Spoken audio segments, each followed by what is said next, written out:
Well, on our campus we have a program called Place Activation in which we're trying to enliven the campus, and the EcoPod is one of those projects. And the beauty of the EcoPod is that we can actually get our architecture students to design these structures and these elements, and we will ultimately place them in the landscape. They wanted to actually challenge it and make it something that can capture spirit of the place rather than just being there. So we call it a spirit trap.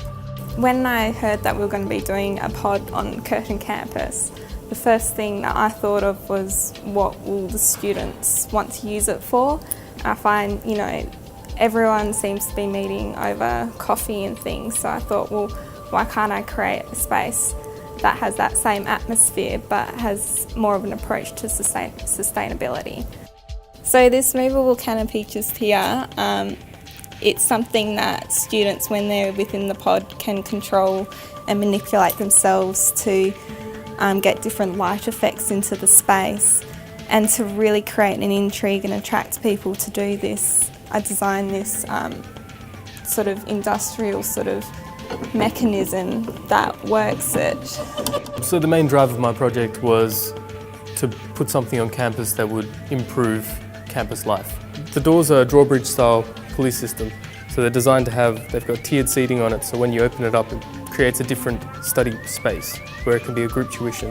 So they open up and close as a drawbridge style, and the pulleys make it simple on a crank system to actually open and close.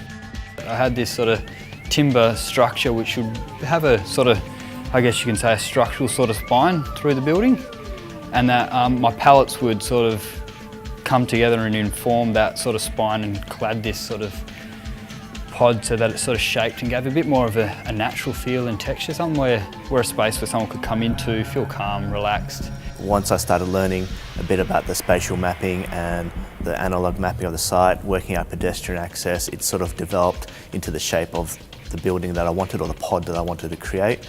And it came down really to 3 points, and that was transportability, transformability and sustainability. When I heard of one that I was quite surprised but quite happy. I mean, who doesn't like to win?